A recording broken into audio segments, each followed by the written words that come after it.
Je suis passé de 300 € par jour à 1000 € par jour. Donc ouais, j'ai eu des moments de doute, mais j'ai tout fait pour que ça dure le moins possible. Je suis à être à un peu plus de 700 000, 800 000, un truc comme ça. Si il y a 5 ans on m'aurait montré ça, j'aurais rigolé. Je serais dit impossible, il faut avoir la dalle, être bien accompagné, bien s'entourer. Prends le temps, regarde ce que tu veux faire, pourquoi tu veux le faire, et prends les choses au sérieux.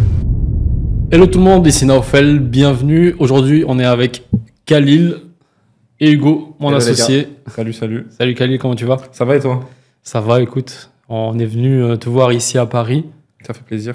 Ça fait plaisir que tu sois là, merci d'avoir accepté l'invitation. Du coup, Khalil, en fait, c'est un ancien élève de la formation Ecom Révolution et j'ai voulu l'interviewer aujourd'hui pour apprendre plus sur ton parcours, savoir un petit peu qu'est-ce qui s'est passé depuis tout ce temps. Ça fait un bon moment que tu es élève chez nous. Du coup, raconte-nous un petit peu ton parcours avant l'e-commerce. Du coup, moi, c'est Khalil, comme tu l'as dit. J'ai 27 ans. Avant de rejoindre du coup la formation de Naofel, j'étais en études d'ingénieur. Donc, j'ai fait un bac plus 5 avec le titre d'ingénieur en informatique. Et du coup, c'est pendant mes études, je crois en 3e ou 4e année, que j'ai rejoint la formation. Ok, cool. Et du coup, qu'est-ce qui t'a fait lancer dans l'e-commerce? C'était quoi ton déclencheur? Alors, il y a plein de petites choses. De base, j'avais pas forcément un attrait pour l'e-commerce ou quelque chose comme ça. Je suis quelqu'un qui traîne beaucoup sur l'ordi, pas forcément pour jouer ou quoi que ce soit, juste je traîne sur l'ordi, YouTube, etc. Et voilà, au bout d'un moment, je suis tombé sur des vidéos sur l'e-commerce. Tu vois des chiffres paramineux et tout, tu te dis c'est quoi ces bêtises, c'est quoi ces conneries, tout ça. Tu croyais? Non, j'y croyais pas. Des gens ils te disent ouais, j'ai fait 10 000 en une journée, 20 000 et tout. Tu zappes, tu vois. Et après, quand t'es target une fois, t'es target une deuxième fois, troisième fois, etc. Et un jour, je commence à m'y intéresser un peu plus. Et tu sais, je suis tombé sur une masterclass, un truc comme ça. Je me suis inscrit, j'ai regardé. Et du coup, je me suis inscrit, j'ai regardé et j'ai fait une boutique à côté, donc qui était pas top du tout. C'était quoi comme produit? C'était des montres. Parce que c'était à l'époque, je crois que c'était 2020, 2019, c'était la mode de lancer des montres. Et je faisais ça à côté pendant mes études et c'était une boutique dégueulasse, quoi. J'avais juste lancé ça comme ça. Et il y a tout le monde qui lançait ça. Et je faisais ça pendant mes études. Du coup, c'était en 3e ou 4e année. Pendant les projets de groupe, genre j'avais du temps, je mettais sur mon ordi, je faisais ça, etc. Et voilà. Ok, ça marche. Comment t'as trouvé ce produit-là spécifiquement? Je crois que c'était dans la vidéo, le mec il a dit les produits à pas lancer ou des masterclass, des trucs comme ça. Et en fait, quand t'as pas trop de repères, t'as pas de formation, tu vas juste copier ce que fait un mec sur YouTube parce que tu t'y connais pas. Sans trop comprendre ce que tu fais. C'est ça. Ouais. Ok, cool. Et du coup, quand est-ce que t'as vraiment compris que c'était possible de gagner de l'argent avec l'e-commerce? C'était quand j'ai fait ma première vente en vrai. Parce que du coup sur cette même boutique, je l'ai lancée, enfin je passais pas mal de temps dessus, mais du coup, à un moment il fallait la lancer. Et pareil, j'avais pas de formation et tout, j'avais pris des trucs sur YouTube, etc. Je me lance sur Facebook Ads, je fais une campagne, elle était dégueulasse ma campagne, j'avais même pas mis conversion, j'avais mis trafic, je me rappelle, et je suis allé au cinéma. Et j'arrive au cinéma, ouais. Et avant que le film y commence, genre j'ai une notification, genre vous avez fait une vente, en plus c'était 10 €, genre j'avais rien compris. Ouais. C'est la première vente. Ouais, ça t'a fait quoi quand t'as vu ça? Je me suis dit incroyable, stylé. Après, je me suis dit putain, ça veut dire que ça marche. Et je me suis dit, ouais, c'est le début de quelque chose, tu vois. Ça peut être intéressant. Mais après, c'est vraiment symbolique parce que tu peux pas vendre un produit à 10 €, tu vois. Bien sûr. Et voilà. Ok, t'es tout seul au cinéma? Moi, j'étais tout seul. T'as crié un peu, t'étais content. Non, je regardais, j'ai souri, après, j'ai dit ok. Après, pendant le film, je me disais, ouais, je vais faire ça. Ok, intéressant. Et du coup, c'était quoi pour toi les premières erreurs que t'as pu faire quand tu t'es lancé? Ouais, il y en a plein. Ça serait bateau de dire ne pas me former, tu vois. Mais en gros, tout ce qui tourne autour de la compétence. Je savais pas rechercher un produit, je savais pas créer une boutique, je savais pas faire mes publicités. Donc en gros, c'est un packaging, c'est un peu de tout qui fait que je bricolais, quoi. Et du coup, qu'est-ce qui t'a poussé à rejoindre un accompagnement? Justement pour consolider, parce que je l'ai pas précisé, mais en gros, c'est pas logique ce que j'ai fait. Mais en gros, quand j'ai fait ma vente, quand j'ai fait ma vente, j'ai essayé après de continuer, etc. Ça n'a pas marché, alors que j'étais ultra motivé. J'ai arrêté pendant genre 4-5 mois. Ok. Et pas logique, hein. Pendant 3, 4, 5 mois, après, je retombe sur une vidéo, une masterclass, je sais plus si c'était toi. Mais en gros, je me l'étais noté et tout. Je me dis, vas-y, faut que je sois là, etc. Et du coup, ça présente et tout, e-commerce, etc. J'ai grave kiffé. À ce moment-là, je me suis réinscrit, je me suis remis dedans. Et il me semble qu'avant de vous rejoindre, je crois que j'avais fait peut-être deux boutiques. Et j'avais fait déjà quelques ventes. Genre, j'étais monté à 100, 200 euros par jour maximum. Ok. Et à ce moment-là, du coup, j'avais eu un appel avec Hugo. Hugo ou Louis, Non, je sais plus. c'était Louis. C'était Louis. Après, Ouais. j'ai eu toi. Ouais, Je crois que j'ai eu Louis. C'était à quelle occasion qu'il t'avait eu? rappelles Je crois qu'après, on faisait du suivi Ouais. personnalisé. Après, je l'avais pris un peu sous mon aile avec toi en même temps. Ok. Ouais, Ok. on s'était fait ami-ami, donc c'était cool. Ouais, c'est ça, je C'était me cool. souviens. Ouais. Et Mais attends, juste avant que tu ailles là-dessus, pourquoi après avoir fait tes premières ventes, t'as un peu laissé tomber pendant quelques mois? Qu'est-ce qui s'est passé dans ta tête? en vrai, je pense c'est parce que en fait, je voyais qu'il y avait quelque chose de possible. Mhm. Je pense qu'il y a la peur aussi de vouloir se lancer. Ouais. Je pense que ça joue aussi et se lancer dans le vide parce que je sais que c'est possible. Mhm. Après, peut-être, je voyais que je perdais peut-être de l'argent, ça joue aussi un peu, je me souviens pas exactement. Mais après, il y a le fait aussi, peut-être, j'étais pas aussi convaincu à 100%. Je me dis, ok, c'est sympa. Mais pour moi, ça restait un peu flou aussi, tu vois. Donc, Mhm. je me suis dit, ok. Et en fait, ça a trotté quand même dans un coin de ma tête. C'est pour ça qu'au fur et à mesure, je me suis Ouais. remis dedans. Mais du coup, c'était quoi l'élément déclencheur qui t'a poussé? Tu t'es dit, t'es tombé sur une masterclass, et après tu t'es dit, vas-y, c'est bon, cette fois-ci, vraiment, je me lance. Qu'est-ce qui s'est passé pour avoir ce déclic? Je pense que déjà, je voyais pas mal de vidéos YouTube et tout. Je voyais les gens réussir, etc. Mais c'est aussi sur le fait qu'à côté, je faisais mes études et ça me plaisait pas forcément. Ok. Surtout, j'étais en 3e année Ouais. et du coup, je commençais l'alternance. En gros, l'alternance, c'est quand une entreprise te paye ton école et toi, tu taffes chez eux, etc. Mhm. Ça va, je m'entendais bien avec les gens, mais ça me plaisait pas de ouf et je me voyais pas faire 50 ans dans ça, tout simplement. Et je cherchais un truc sur le côté, quoi, tout simplement. Ok. Qu'est-ce qui t'a convaincu que c'était le e-commerce pour toi, au lieu d'autres solutions, tu vois?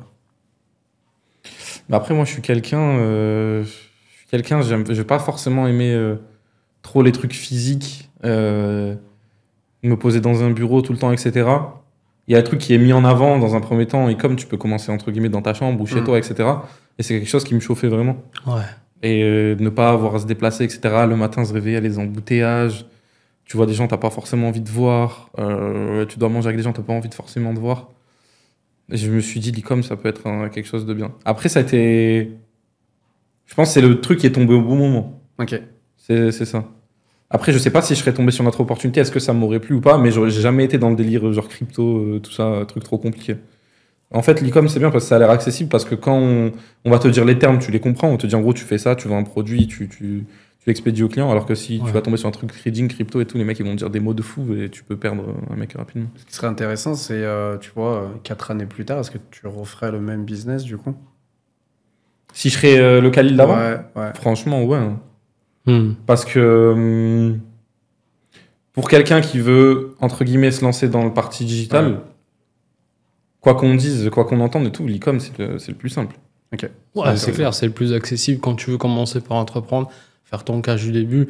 Franchement, la majorité des entrepreneurs que je connais qui ont du succès, ils ont démarré bien souvent avec de l'e-commerce, si tu creuses bien, au moins au début de parcours, parce qu'il y a quand même beaucoup de compétences que tu peux apprendre. Et j'aimerais revenir juste avant, donc tu disais, après tu t'es lancé, etc. Qu'est-ce qui a fait que tu as rejoint Ecom Révolution? Bah parce que la formation qu'on me proposait à ce moment-là, c'était adapté à ce que j'avais besoin, Ok. tout simplement. Je sais que sur le format de l'époque, je sais pas si on en parle de ça ou pas, le format à l'époque, parce que je sais que ça a évolué, tu même peux, ça- bien sûr. même Non, c'est encore mieux. Ça s'adapte. avec aujourd'hui, le on temps, a, ouais. on a, Ouais.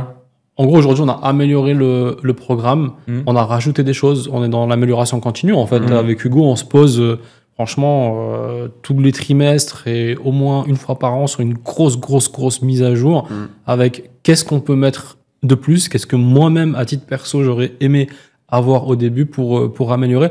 Donc toi, c'est vrai, dans la version, quand tu as commencé, c'était en 2020, donc le temps passe vite. Et du coup, qu'est-ce qu'il y avait en 2020? Vas-y. Je me souviens, du coup, c'était 3 coachings par semaine et c'était un groupe Facebook. En gros, il y avait le lundi, je crois que c'était Mindset, un truc comme ça. Et mercredi, c'était Facebook. Et le vendredi, c'était un autre truc, je sais plus ce que c'était. Et je crois que c'était influenceur, peut-être. C'était influenceur, ouais. Je crois, c'est ça. À l'époque, c'était le marketing d'influence aussi qui était très en vogue, ouais. Et franchement, c'était bien parce que pour l'époque, entre guillemets, l'époque, moi, c'est à 5 ans, bah, il y avait pas grand monde qui proposait un truc aussi bien ciblé. Et moi, ce qui m'intéressait, c'était pas d'avoir un groupe Facebook. Des groupes Facebook, tu peux en trouver des groupes où il y a plein de gens, etc. Il y a plein d'informations.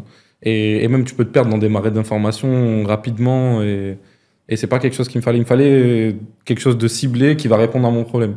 Et en plus, c'était toi, tu les faisais live du mercredi. Et je me rappelle, on était 20, 30, etc. On te bombardait de questions et tout à chaque fois. Et toi, tu prenais le temps, tu nous répondais à tous. Et je me rappelle, genre, peut-être la veille, je préparais tout le temps mes questions. Je te dis, j'ai besoin de ça, faut que je fasse ça, etc. Tu nous répondais, etc. Et c'est ça surtout qui m'a fait rejoindre la formation parce que j'avais besoin d'un truc plus ciblé. Parce que, entre guillemets, j'avais déjà fait quelques ventes, mais c'était pas. J'avais pas consolidé mes connaissances. Sur tout ce que je t'ai dit, genre création, recherche, tout ça. En fait, si je comprends bien, tu avais besoin de plus de cadre, plus de spécificité pour toi par rapport à où est-ce que tu en étais. C'est ça, en fait, c'est comme si tu prends un parcours classique après le bac, ben, soit tu peux aller en université, soit tu vas aller dans un BTS ou en IUT, etc. Je sais qu'il y en a, ils vont cartonner en université, on vont cartonner en BTS, IUT. Moi, je sais que je suis quelqu'un qui va plus m'en sortir dans un côté IUT, BTS, etc. Pourquoi? Parce que tu es cadré. Moi, en université, je vais être beaucoup laissé face à toi-même. Ouais, dispersé aussi. Et tu te perds trop vite. Ouais. Et je sais qu'il y en a, ils arrivent bien à s'organiser, etc. Et c'est très bien. Mais moi, j'ai besoin... j'ai pas besoin que quelqu'un me pousse, j'ai besoin juste de comprendre ce que je fais, tu vois. Et du coup, quelle différence concrète t'as vue une fois que t'étais encadré, justement? Bah, c'est le jour et la nuit, parce que t'as des gens qui ont déjà fait ce que t'es en train de faire. Et du coup, tu as l'expérience et tu sais exactement ce que tu dois faire, tout simplement. Ça consolide tes connaissances, tes compétences. D'accord. Et du coup, tu les acquéris à la fin. En fait, tu gagnes le temps. Que tu aurais perdu en temps et en argent à essayer d'acquérir ses connaissances et ses compétences. C'est un raccourci, quoi. Après, même, il y a des gens qui vont jamais les apprendre parce que tu peux te perdre vite sur le marais sur YouTube et tout. Moi, j'étais jeune, j'avais 21, 22. Donc, j'étais entre guillemets débrouillard pour ma génération sur les ordinateurs. Mais quelqu'un qui sait pas forcément très bien naviguer, faire le bon tri des informations, ça peut juste te dégoûter et abandonner à plein. J'en ai connu plein qui étaient dans ce cas-là. Ouais, c'est clair. Malheureusement, il y a beaucoup de gens qui abandonnent en cours de route. Et on va en parler juste après. C'est un sujet qui est intéressant. Est-ce que tu te rappelles à quel moment tu as vu tes chiffres vraiment augmenter? Je crois, en fait, ce qui est marrant, c'est que, comme je t'avais dit, on avait un groupe Facebook, etc. Et je me posais la question, j'en parlais avec Thomas et tout, je savais plus, c'était à partir de quand que j'ai fait mes premiers, entre guillemets, gros chiffres. On sait très bien, dans le monde de l'e-com, etc., le premier chiffre qui est symbolique pour tout le monde, c'est les premiers 1K day, après la première vente. Et en fait, j'étais tombé sur une conversation Facebook avec un ancien membre de la formation et tout, qui me posait des questions. Et je lui avais dit, du coup, j'ai fait un KD au bout du quatrième shop. Ok. Donc, comme j'ai dit au début, genre, j'avais fait 2 shops, etc. Donc, en gros, j'avais testé un shop, j'avais fait quelques ventes et il n'y avait rien de fou. Et du coup, j'étais sur le 4e shop, j'avais fait quelques ventes. Genre, j'étais à 100, 200, 300 euros par jour, un truc comme ça. Et du coup, à ce moment-là, il y a Thomas, il a vu que j'avais un bon potentiel sur ce shop, sur ce produit-là. Et il m'a pris genre à part. Ouais. Et en une séance, en 1 heure, sur le même shop, même produit, etc. Même configuration d'ads, etc. Donc les publicités tournées et dépenser la même chose tous les jours. Je suis passé de 300 euros par jour à 1000 euros par jour sur les mêmes ads, quoi. On a juste modifié le site. Thomas, il m'a dit, bah écoute, ça c'est nul, ça c'est nul, ça c'est nul, ça c'est bien, on met ça en place. Et voilà. Et en fait, on avait trop surchargé le site et on avait cherché la simplicité. Et le lendemain, j'étais comme un ouf et tout. Et il s'en souvient encore. Hein. Ouais. Thomas, c'est l'un de nos coachs qui est toujours coach chez nous d'ailleurs. Et ça me fait penser, du coup, tu as eu des moments de doute, des moments où tu t'es dit j'ai envie d'abandonner avant justement d'avoir ces résultats-là? Bah, ouais, c'est sûr, parce que quand on est humain avant tout. Les gens, tu peux leur dire tout ce que tu veux, ouais, c'est bien, lâche pas, etc. Et c'est ça que je dis souvent à des personnes que je peux aider. Moi, je peux dire tout ce que je veux, mais tant que toi, tu l'as pas vécu, tu vas pas t'en rendre compte. Donc, plus tu vas mettre les mains dans le cambouis, entre guillemets, plus t'as des chances que cette phase passe vite et que ça finisse par marcher. Donc, ouais, j'ai eu des moments de doute, mais j'ai tout fait pour que ça dure le moins possible en travaillant plus et plus, quoi. Ok, qu'est-ce qui t'a fait tenir bon justement et passer au-delà de tes échecs? Être convaincu que ça marche et être bien accompagné. Ok. Et aujourd'hui, tu dirais que t'en es où en termes de chiffre d'affaires? Bon, voilà, on fait un bond en avant de quelques années. J'ai dépassé, ouais, je suis à être à un peu plus de 700 000, 800 000, un truc comme ça, de chiffre d'affaires. Ok, cool. Ouais. Et du coup, ça te fait quoi de revenir et de te dire, ouais, j'ai réussi à générer quasiment 1 million de chiffre d'affaires, donc t'es à 700, 800 000 euros de chiffre d'affaires. Quand tu reviens dans le passé, ça te fait quoi? S'il y a 5 ans, on m'aurait montré ça, je t'aurais dit, j'aurais rigolé, je t'aurais dit impossible. Mais là, sur le moment, là, actuellement, je me dis, tu vois, je peux faire encore plus et beaucoup plus et je sais que je suis capable de faire plus, quoi. Ok. Et qu'est-ce qui t'a le plus aidé, selon toi, à franchir les différents paliers? Être convaincu de ce que tu veux, Ouais. pourquoi tu le fais, et il faut avoir la dalle, faut avoir la dalle, être bien accompagné, bien s'entourer. Et comme on dit, je sais pas si je vais bien le citer et tout, mais tout seul on va plus vite, ensemble on va plus loin, c'est ça? Ouais, C'est ça. C'est exactement ça. En fait, faut pas hésiter à s'entourer des bonnes personnes, comprendre, parce que même s'il y a beaucoup de gens dans le monde de l'e-com, tu vois, il a une astuce, il va se dire, ouais, je vais garder ça pour moi, je vais le dire à personne, etc. Et tu te rends compte que ça va juste te desservir. Parce que des fois, tu vas rencontrer quelqu'un qui va te dire ça c'est bien, ça c'est pas bien. Et juste, il t'a lâché une info, ça peut te faire décoller de ouf. Et il s'en rendra même pas compte. Ouais. Et en fait, après, faut juste échanger avec les gens, se donner les bons contacts. Et les gens vont devenir des bons contacts. Et naturellement, en fait, ça te fait tenir. Parce que tu peux être le meilleur du monde. Mais avant tout, on reste humain. Donc, si tu restes dans ta chambre et que tu sors pas, au bout d'un moment, tu vas lâcher. Ouais, carrément. Attends, bouge pas une seconde. Ouais. J'ai un petit truc pour toi. Ah, Un petit truc, il va aller chercher dans son sac. Bien c'est une nouvelle rangé. voiture. Oui. Attends, c'est tout bon. Magnifique. Un cigare. Ah, ce serait gros comme cigare. Ça serait très gros comme Un cigare. gros cigare pour toi. C'est un nouveau vélo.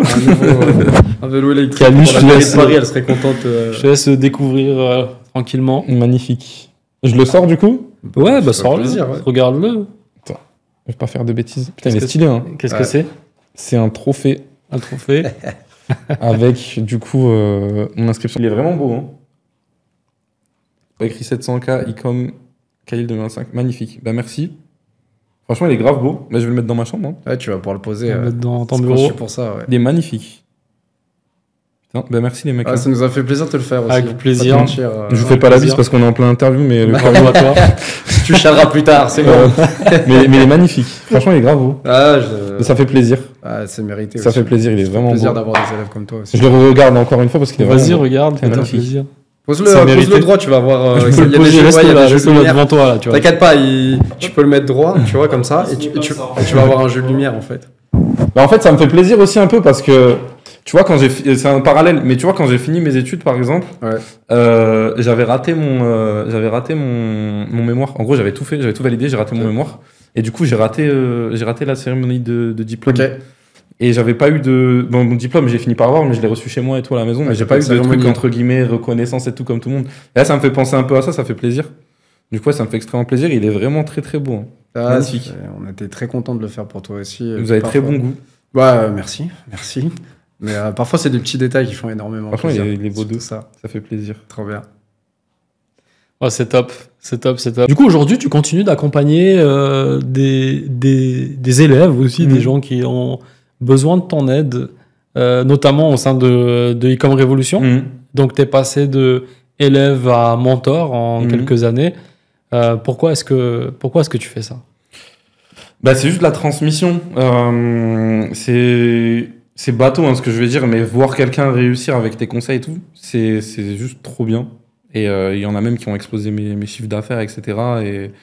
Et si on compterait le chiffre d'affaires en élève accompagné, ça dépasserait beaucoup plus que ça. Et en fait, c'est juste trop bien de voir quelqu'un, entre guillemets, partir de zéro, appliquer tes conseils et vraiment réussir. C'est quelque chose qui est pas gratifiant, mais bah si gratifiant, mais c'est quelque chose qui est vraiment...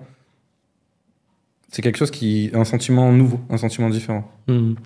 Ouais, puis d'un côté aussi, ça te permet de réinvestir tes connaissances, C'est ça. de diversifier tes activités, bien sûr. Ouais, bien sûr. Et il y a un truc aussi que moi j'ai remarqué en coachant, parce que la question que je te pose, on me la pose souvent, mais bah, si tu as réussi en e-commerce, tu fais de l'argent en e-commerce, bah, pourquoi est-ce que tu t'embêtes à coacher des gens, à former des gens, etc.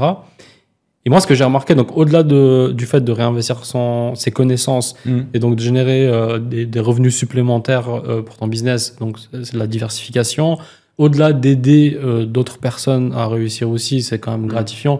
Parce qu'au bout d'un moment, nous, on l'a connu avec Hugo, tu t'ennuies, quoi. C'est bien de faire de l'argent, mais au bout d'un moment, tu es tout seul dans ton coin, devant ton ordinateur, et tu as envie de plus, tu as envie de transmettre, etc. Donc ça, je trouve que c'est vraiment, vraiment très gratifiant.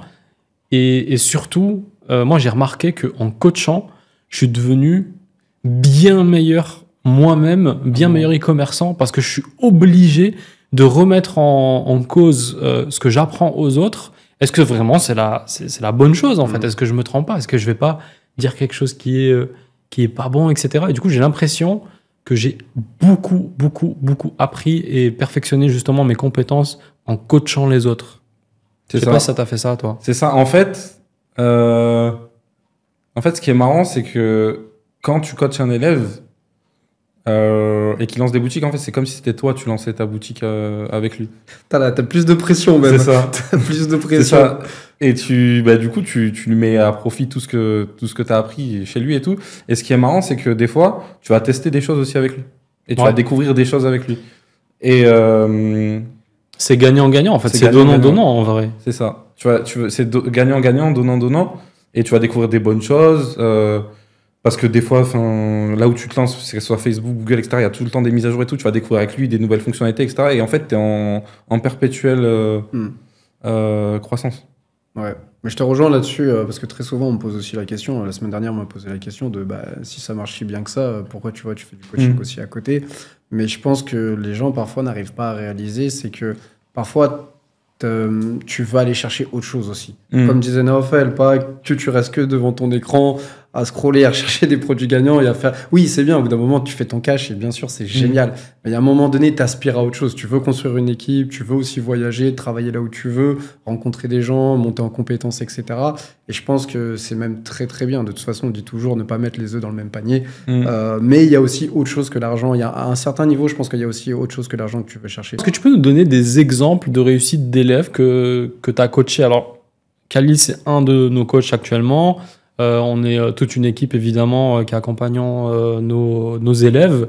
Mais toi, spécifiquement, les cas que tu as accompagnés, est-ce que tu peux citer quelques exemples de réussite? Ben, moi, j'ai un qui est drôle, mais qui est drôle, mais c'est une réussite, mais qui n'est pas à prendre au mot pour tout le monde, parce que je pense pas que ça sera le cas pour tout le monde. En gros, j'ai une élève, premier produit, un KDI. J'ai jamais vu ça. Ah putain, oui, je m'en souviens. Je sais plus comment elle était malade en plus. Ouais, elle était malade. Elle était malade, je m'en souviens. Premier produit, un KDI, pas compris. En fait, pour ceux qui regardent la vidéo, c'est quasi impossible de faire un KDI la première fois. En fait, si c'est possible, mais quand tu vas lancer plusieurs choses, tu vas t'améliorer, etc.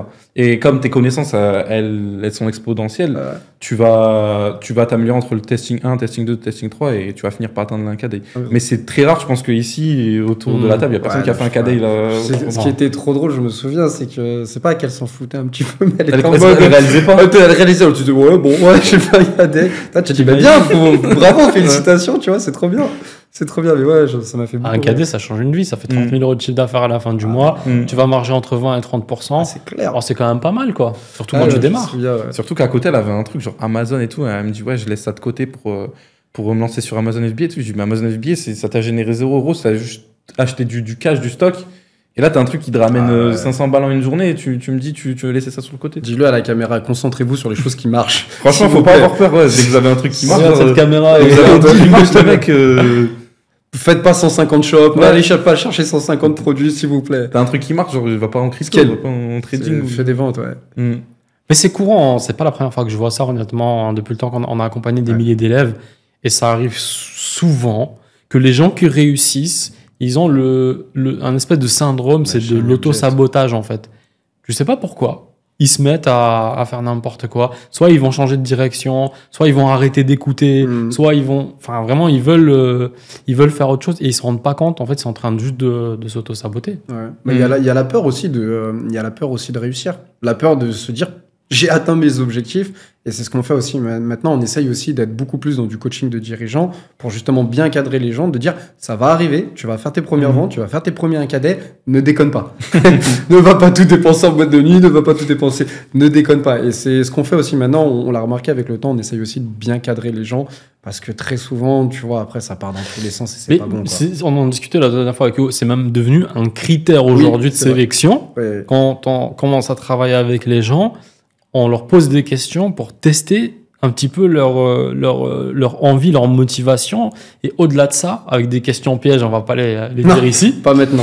Mais qui nous permettent de savoir est-ce que la personne, elle va partir dans tous les sens ou pas, ou est-ce qu'elle va rester concentrée. Parce que des cas comme ça, il n'y a rien de plus frustrant, surtout pour un coach, pour nous. Après, bien sûr, l'élève, il a tout perdu à partir dans tous les sens. Même pour nous, c'est ultra frustrant parce qu'on s'implique vraiment avec chaque élève.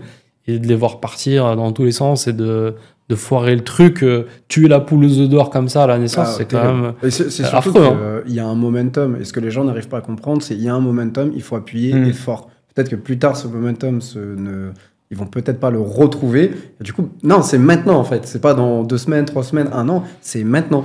Tu vois. C'est pour ça que c'est traître un élève qui réussit un peu tôt. L'exemple de cet élève-là, elle fait un cadet première boutique, elle a pas entre guillemets galéré. Du coup, elle se rend pas compte de la valeur de ce qu'elle a. Donc c'est pour ça qu'un élève qui a plus galéré, qui a lancé, je sais pas, 3, 4, 5 10 testings, qu'il réussisse à ce moment-là, il va avoir beaucoup plus de chances de réussir pour moi dans le futur parce que il aura été plus confronté à ces problèmes, à ces galères. Alors qu'une personne qui réussit du premier coup, dès que ça va pas réussir après, par la suite, elle va se dire, ça marche pas en fait. De toute façon, c'est ce que j'ai vu aussi pour suivre un peu les élèves aussi. C'est vraiment ceux qui ont, tu vois, des vraies raisons, un vrai pourquoi de se sortir de leur situation, généralement, ou qui ont même envie de faire autre chose. Mais tu vois, tu sens que c'est un peu, les Anglais, ils disent un peu le gut feeling, tu vois, tu sens que c'est en eux. Généralement, c'est ceux qui performent le mieux. Je l'ai vu très souvent, ça. Exact. Mais c'est arrivé, tu te rappelles, en fin d'année, là, pendant le dernier Q4. Donc, le Q4, c'est le dernier trimestre de l'année. En gros, c'est la partie la plus importante pour les e-commerçants. C'est là où tout le chiffre d'affaires va se faire. Donc, en gros, il y a le Black Friday, il y a Noël, le Cyber Monday. Enfin bref, c'est là que le chiffre d'affaires se fait en grosse partie dans l'année. On a un élève qui était avec Mélissa à la fin de l'année, qui a chiffré, j'ai oublié son prénom, mais c'est pas grave, on va pas non plus Bilal, le citer. je crois, non? Ouais, Ah, on va Bilal. le citer, alors du coup, c'est Bilal. Ah, la confidentialité chez Khalil, ça n'existe pas. Ouais, Monsieur B. Monsieur B. Monsieur B, ouais. Monsieur B, si tu vois cette vidéo, tu as fait une grosse erreur. Pareil, comme cette dame, en fait, il avait chiffré, il était monté, tu te rappelles à combien de Il avait chiffre dépassé d'affaires? un cadet. Il avait dépassé l'un. Je crois, non, il allait arriver sur les 2 cadets. Donc 2000 euros de chiffre d'affaires par jour. Et il commençait à paniquer, en fait. Il commençait à avoir peur. Mais c'était drôle, lui, comme enfin, c'était... Le pauvre, en fait, il n'était pas préparé au succès. Et en gros, c'est ça qui lui est Non, mais arrivé. vraiment. Et il s'était auto-saboté, quoi. Pour Il y a des moi, gens qui ont peur d'y c'est ce arriver. qui s'est passé. Mais en fait, c'est normal. Du jour au lendemain, tu te retrouves avec des centaines et des centaines de commandes à gérer, à traiter, du SAV dans tous les sens, des trucs qui t'est jamais arrivé. Je me rappelle, il disait à Mélissa, là, je fais en une journée mon salaire de 1 mois, c'est trop pour moi. Je craque. Je craque, j'arrive pas à tenir la pression, c'est trop pour moi. Et on a essayé de... Pourtant, on est là, on encadre vraiment. Mais tu vois, justement, sur nos sélections, on est de plus en plus drastique maintenant, quand on pose les questions et quand on analyse, de voir si vraiment la personne, tu vois, c'est une priorité pour elle de réussir dans le e-commerce. Parce que justement, comme vous disiez, t'as rien de plus frustrant quand t'es coach, de dire, putain, je fais plusieurs mois, je fais les efforts et tout. Tu sais, t'es vraiment en train, littéralement, de faire changer une vie. Et en fait, tu vois que la personne, elle craque au dernier moment et tu te dis, putain, qu'est-ce que j'ai merdé, quoi. C'est frustrant, c'est très, très frustrant. Je te jure, parce que en plus, ce cas-là, je l'avais eu en appel, tu sais, les appels collectifs, parce que du coup, dans l'accompagnement, on a souvent on a des appels collectifs toutes les semaines. Et c'était quelqu'un, en fait, qui venait et qui n'était pas convaincu par l'e-com. Et du coup, je l'avais fait parler avec... Tu t'étais limite un peu, il y avait de la friction. Et il me disait, ça marche pas, etc. J'ai lancé 3 testings, ça marche pas, etc. Et même, je lui avais ramené un élève à moi pour qu'il lui explique, genre, si ça marche, faut que tu te lances et tout. Et il le voulait. Il se regarde mes chiffres, etc. Et le mec, il me dit, faut juste que tu continues. Il dit, ok, merci et tout, c'est trop gentil et tout. Et il continue à lancer et tout. Il était un peu dans une spirale un peu négative. Et il a fini par réussir.